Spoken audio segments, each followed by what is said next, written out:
परमात्माओं को स्वीकार करते हैं। जीवात्मा और परमात्मा में इतना अंतर है, जीवात्मा कभी परमात्मा को समझने में भूल पड़ जाता है, परंतु परमात्मा जीवात्माओं के संग को समझने में भूल नहीं करते हैं। जीवात्मा अल्पज्ञ है, परमात्मा सर्वज्ञ है। इसीलिए और कंस की भेजी गई जो पूतना है वह जीव को ठेकी कृतमाला आज पूतना बन करके आई है। भगवान ने मनी मन कहा, माँ तुम माँ बन करके आई हो, परंतु विश्व देव करके आई हो। मैं तुम्हारा दूध भी पीता हूँ और विष भी पीता हूँ, और अनादिकाल से जब से यह सृष्टि बनी है, काल चक्रम जगत चक्रम युग चक्रम विकेशव भगवान आत्मयोगेन परिवर्तयते अनिशम। तुमने अनंत असंख्य जन्मों में जो शुभ या अशुभ कर्म किया है, पाप या पुण्य कर्म किया है, उसको भी पी जाता। जब तक पाप रहेगा परमात्मा की प्राप्ति नहीं हो सकती है, जब तक पुण्य भी होगा वह भी परमात्मा की प्राप्ति नहीं हो सकती है। तो पाप के द्वारा, अब पाप नाम अपराध, अपराध के द्वारा वह कीड़े मकोड़े अनेक प्रकार के निम्न कोटि के जो शरीर हैं उनमें प्रवेश करता है।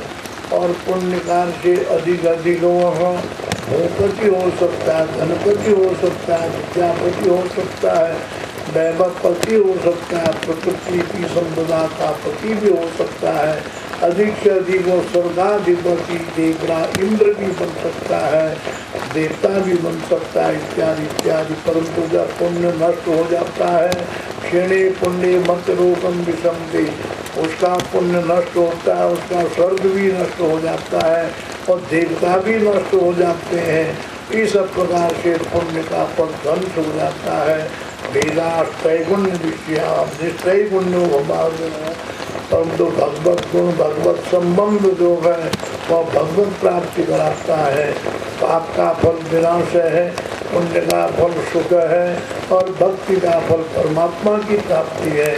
भगवान नारायण ने बालक रूप में दूध पी लिया, उसके अतीत जन्मों के शुभ अशुभ कर्मों को भी पी लिया, उसके प्राणों को भी पी लिया। पृथ्वी जल तेज वायु आकाश रूप रस गंध शब्द स्पर्श मन बुद्धि चित्त अहंकार पांच ज्ञानेंद्रिय पांच कर्मेंद्रिया 24 तत्वों का जो संघात रूप शरीर है, उस स्थूल शरीर को भी सूक्ष्म शरीर को भी कारण शरीर को भी आनंद कंद सर्वेश्वर ने और पान करते हुए अपतातरातर जगत का भक्षण करने वाला जो परमात्मा है, आज उस पूतना के पाप पुण्य को दग्ध करता हुआ पान करता हुआ, जैसे अग्नि की ज्वाला जंगल का पान करती है, भस्म कर देती है, चाहे जंगल के अंदर विचरण करने वाला कोई हो, चाहे हंस का घोंसला हो, चाहे उल्लू का घोंसला हो, चाहे ऋषियों का आश्रम हो, चाहे गौ विचरण करती है, सिंह विचरण करता है,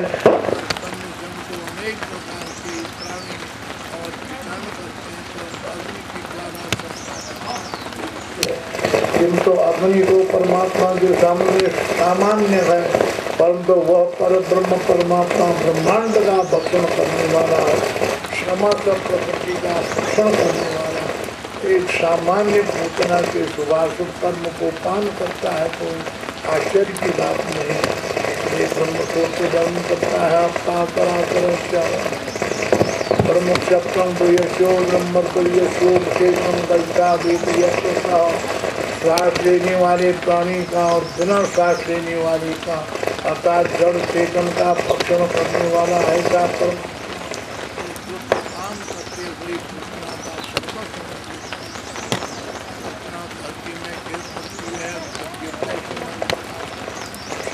प्रकट हो जाता है राक्षसी का, तो गोकुल वासियों को बड़ा भय और आश्चर्य लगता है, परंतु भय की कोई बात नहीं थी। गोकुल वासी जानते थे आज हमारे गोकुल में वह एक ऐसा तत्व ऐसा पदार्थ प्रकट हुआ है, जिस पदार्थ को, जिस तत्व को, जिसका नाम परमात्मा कहा जाता है। ऐसी भावना अंतःकरण में सबकी जागृत हो चुकी थी। भाई रहित होकर के उन्होंने, इतने में नंद जी भी आ गए, उन्होंने उसको कुछ दहन कर दिया, कुछ जमुना में फेंक दिया। भस्मांतकं शरीरम वैदिक सिद्धांत है, ऋषियों का सिद्धांत है, भारत का सिद्धांत है, भारतीय नीति मर्यादा का सिद्धांत है। अगर प्राणी मर जाता है, अर्थात मनुष्य मर जाता है, उसका दहन किया जाता है। इसलिए क्योंकि उससे ब्रह्मांड दूषित नहीं होता, पृथ्वी दूषित नहीं होती है, तो दहन कोई मान लिया जाए 2 क्विंटल किसी का शरीर हो, उसका दहन किया जाएगा। अधिक से अधिक कोई एक छटांग या एक पाव उसका अंश कभी रह जाता है, करते हैं और सरोवर में या नदी में डाल दिया जाता है, उसको मछली खा देती है। परम तो उसको खनन अगर गड्ढे में डाल दिया जाएगा, अनेक जीव उसमें पैदा हो जाते हैं, सड़ जाएगा। इसीलिए जो खनन प्रक्रिया का अभ्यास है जिनको, वह नीचे गड्ढा डालते हैं, नमक डालते हैं, बहुत बड़ा गड्ढा बनाते हैं, तो नमक डालेंगे, फिर उसमें मरे हुए को डालते हैं, तो नमक से उसको ढक देते हैं, तब उसके ऊपर अनेक प्रकार के बंद कर देते हैं उसको। वो उसका नाम कब्र कहा जाता है। उसी कब्र को कुछ लोग समाधि भी करते हैं, तो किंतु उससे पृथ्वी दूषित हो जाती है। गाय, पशु, प्राणियों के लिए जो घास उत्पन्न होता है वो कम हो जाता है। सैकड़ों मील कब्र बन जाते हैं। अगर भस्म कर दिया जाता है भूमि वन्य पशुओं के लिए या गृह संबंधी पशुओं के लिए घास तृण प्रदान करती है, सुख प्रदान करती है।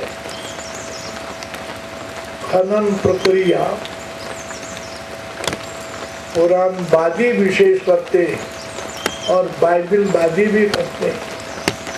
बाइबिलवादी कुरानवादियों का पूर्वज एक ही है। उसको पहले इनके पूर्वज के व्यक्ति का नाम है आदम। आदम से अब्राहम हुआ। अब्राहम से एक शाखा कुरानवादियों की अलग होती है, एक शाखा बाइबिलवादियों की अलग होती है। तो क्रमशः इसका विस्तार फिर और होता गया। खनन प्रक्रिया की वृद्धि होती गई। उसके पश्चात इस खनन प्रक्रिया का प्रतिबिंब नकल करने का गुण जो अपने को वैदिक मानते हैं आज भी, उनमें आ गया। तो वैदिक सिद्धांत, वेद की नीति मर्यादा को मानने वाला व्यक्ति भी आज एक बार उनको जलाया जाता, उसके बाद फिर उसकी हड्डी का चोरा, कोयला, राख उठा करके उसका कब्र बनाया जाता है। तब उसमें बड़े अच्छे अच्छे पत्थर लगाए जाते हैं, बिना एकड़ों की भूमि उसमें लगा दी जाती है। सौंदर्यकरण उस कब्र का होता है। उस कब्र का नाम समाधि कहा जाता है। समाधि की पूजा, समाधि की अर्चना करने वाला व्यक्ति चाहे कोई भी हो, वह शक्ति शून्य होता है, ज्ञान शून्य होता है, दूरदर्शिता शून्य होता है, क्योंकि कब्र की पूजा नहीं की जाती है, परमात्मा की पूजा की जाती है। तो इस प्रकार से आधुनिक भारत के अंदर जो भारत के शासक होते हैं सर्वोच्च पदेन आसीन, वो भी मर जाते हैं, तो उनके लिए जो कुरानबाजी हैं उनके लिए तो खनन प्रक्रिया होती है, परंतु जो वेदवादी हैं उनको भी मर करके जला करके राख और हड्डी का चूरा और गड्ढा में डाल करके कब्र बना करके श्रृंगार करके समाधि कहा जाता है। उसकी पूजा करने में, समाधि की परिक्रमा करने में अपना गौरव मानते हैं। और प्रवृत्ति मार्ग के व्यक्तियों को छोड़ दीजिए, अब निवृत्ति मार्ग में जो आते हैं उनकी भी यदि मृत्यु होती है तो उनको गड्ढे में डाल दिया जाता है, बाग में, बगीचों में समाधि कहा जाता है। अधिकांश उसकी भी पूजा करते हैं, परंतु इससे कोई लाभ नहीं होता है, पृथ्वी की हानि होती है। इसीलिए नंद जी ने पूतना के शव को दग्ध कर दिया और कुछ खंड धरती में गिरे हैं तो जमुना में फेंक दिया, मछलियों का आहार हो गया और पूतना का अंत हो गया। कंस को बड़ी क्षति और बड़ी ग्लानि, बड़ा शोक होता है। पूतना जैसे शक्तिशाली को किसने मारा होगा। अब समय आया 11वां दिन, ब्रह्मा के मानस पुत्र जो गर्ग ऋषि हैं वो आए और शांडिल्य ऋषि आए। दोनों ने कहा हम आए हैं आपके पुत्र को देखने के लिए। नंद जी ने कहा कि ऋषियों नामकरण करना। नहीं नहीं, हम तो युद्धवंशियों के पुरोहित हैं, अगर हमने तुम्हारे बालक का नामकरण किया कंस जान सकता है यह वसुदेव का पुत्र न हो कहीं। नंद जी ने बोला हमारी गौशाला है, 9 लाख गाय हमारी गौशाला में रहती है, एक कोने में मौन होकर के आप नामकरण कर दीजिए, कोई जान नहीं पाएगा। ग्वाल और गोपी वो सब कोई सावधान बने। गर्ग ऋषि इसीलिए तो आए ही थे, नामकरण किया। रोहिणी नंदन जो है उसका नाम बलदाऊ रखा, बलवान होने के कारण इसका नाम बलभद्र होगा और आकर्षण करने के कारण इसका जन्म हुआ तो संकर्षण कहा जाएगा। और यशोदानंदन जो है पूर्वम शुक्ल पश्चात पीता पश्चात रक्त इदानीं श्यामोत्तमासुतः। हे नंद जी, यह आपकी पत्नी यशोदा का बालक जो है कभी शुक्ल रूप में प्रकट हुए थे, उसके पश्चात पीत रूप में, फिर रक्त रूप में, आज श्याम रूप में प्रकट हुए हैं, इसलिए इस बालक का नाम श्याम सुंदर होगा। जगत के प्राणियों को, समस्त जड़ चेतनों को अपनी ओर आकृष्ट करने के कारण इस बालक का नाम कृष्ण होगा। और यह कभी वसुदेव के आवास में हो सकता है प्रकट हुए हों, तब वासुदेव भी हो सकता है, क्योंकि वासुदेव शब्द तो सबके भीतर निवास करने के कारण बसति सर्वेषां हृदय देशे वासुदेव। प्राणी मात्र नहीं, पदार्थ मात्र, जड़ हो चेतन हो, अविभाज्य परमाणु से लेकर के ब्रह्मांड के भीतर जो व्यापक होता है उसी का नाम वासुदेव कहा जाता है। वासुदेव परा वेदा, वासुदेव परा मखा, वासुदेव परा योगा, वासुदेव परा योगा, वासुदेव परा वासुदेव परम ज्ञानम, वासुदेव परम तपः, वासुदेव परो धर्मो, वासुदेव परा गतिः। ओम नमो भगवते वासुदेवाय। समस्त प्राणियों के हृदय में निवास करने वाला, अनंत असंख्य गुणों का भंडार होने के कारण भगवान, हृदय देश में निवास करने के कारण वासुदेव, ओम अष्ट उष्ट मोच जीवात्मा और प्रकृति का और अधिष्ठान होने के कारण ओम। तो ऐसे ओम स्वरूप और भगवत स्वरूप वासुदेव नारायण के लिए नमः हम नमन करते हैं, अपने जीवन को अर्पित करते हैं। ओम नमो भगवते वासुदेवाय। यह वासुदेव भी श्री कृष्ण कहे जाएंगे और नारायण समो गुण है। इस बालक में वो गुण होगा जो शंख चक्र गदा पद्मधारी नारायण में गुण है। वह गुण ब्रह्मा में भी नहीं हो सकता है, शिव में भी नहीं हो सकता है। ये छोटे मोटे इंद्र वरुण इत्यादि तो को पूछता ही कौन, इसलिए उसमें गुणातीत श्रेयपति निखिल हे प्रतनी कल्याण समस्त वस्तु विलक्षणानंद ज्ञानानंदे स्वरूप स्वाभाविकानवधिकातिशय ज्ञान बल वीर्य ऐश्वर्य गुण संपन्न एवं गुण विशिष्ट स भगवान नारायण श्री कृष्ण विजयते तराम गर्ग ने यह आशीष किया। वासुदेव नाम, नारायण नाम, कृष्ण नाम, गोविंद नाम, गोपाल नाम, नारायण समूह गुणाई बोल करके हिमालय में शांति भारत का अंतिम गाँव से 12-13 मील उत्तर दिशा में शांति बंद शांति ऋषि वही पर धीरे धीरे भारत की पृथ्वी जैसे होती है जैसे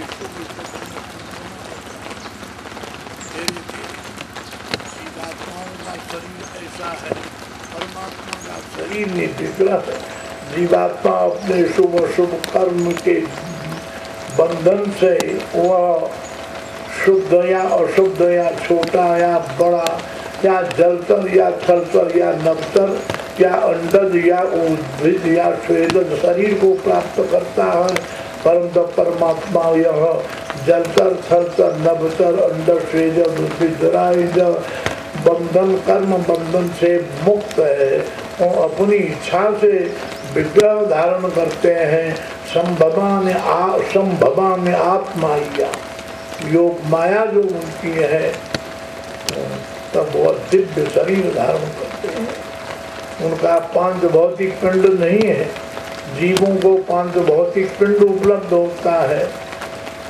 विष्णोर्मुखम वीर्याणि प्रबोधम्य पार्थिवानि भूमेर्जांशुवस्वारुतम सदत्तं विचक्रमाणस्ते भोरुगायो विष्णवे त्वा विष्णुर्नाटमसि विष्णु पृष्ठमसि इदं विष्णुः विचक्रमे इत्यादि वेद की ऋचाएं भगवान कृष्ण नारायण का वर्णन करती है।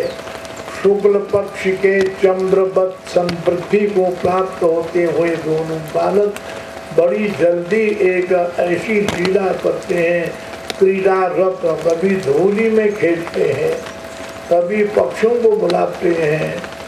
जो जीवात्मा सामान्य कोटि के बालक बालिकाओं की चेष्टा होते हैं उसे भिन्न चेष्टा गोकुल वासियों को बड़ा आश्चर्य होता है।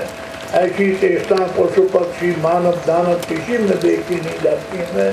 वो चेष्टा विलक्षण है, आश्चर्यमयी चेष्टा और आश्चर्यमयी क्रीड़ा को देख करके गोकुलवासी उस बालक के लिए मुक्त हो जाते हैं। दोनों बालक धीरे धीरे 1 मास के 2 मास के 6 मास के हो जाते हैं। अकस्मात एक दिन छोटे छोटे अन्य क्रीड़ारत बालक वहाँ पर एकत्रित हो नित्य प्रति खेलते ही थे तो अकस्मात बालक श्री कृष्ण ने मिट्टी उठाई मुख में डाल दिया। अन्य बालकों ने यशोदा माँ को कहा, मैया यशोदा यह बालक तुम्हारा देखो मिट्टी खा रहा है। श्री कृष्ण को पकड़ लिया, यशोदा माँ ने गोद में रखा तो मिट्टी खाता है। बड़े जो ही मिट्टी निकालने के लिए अंगुली डालती है यशोदा माँ, बहुत मिट्टी आई, फिर छोटे छोटे कंकर मंकर आने लगे। यशोदा माँ को बड़ा आश्चर्य होता है। अधिक से अधिक एक पाव भी कहाँ मिट्टी खाई होगी इसने, ये तो 2-4 शेर मिट्टी आ गई, कंकर पत्थर आ रहे, क्या इसका मुख ऐसा। मुख खोल करके देखा, उसके अंदर समस्त वृंदावन दिखाई देता है, जमुना बहती हुई दिखाई दे रहे, गोवर्धन पर्वत दिखाई दे रहा है, संपूर्ण मथुरा दिखाई दे रहा है, समूची पृथ्वी दिखाई दे रही। 25,000 में लंबी चौड़ी पृथ्वी बालक के मुख के अंदर यशोदा देखती है। पृथ्वी नहीं, संपूर्ण सूर्य चंद्र से अभिभूषित जो ब्रह्मांड है। एक सूर्य, ये तो छोटा बच्चा जैसा सूर्य है, इसे 1000 गुना सूर्य का तात्पर्य है दाहक प्रकाशक पिंड, खगोल में वितरण करने वाले जो पिंड, और शीतल पिंड जो शीत तत्व को प्रकट करते हैं उसको चंद्रमा कहा जाता है। दाहक पिंड प्रकाशक पिंड को सूर्य कहा जाता है। ऐसे अनेक सौर मंडल और चंद्र मंडल से अलंकृत ब्रह्मांड खगोल, उस बालक के मुखारविंद में जल गोल, भूगोल, खगोल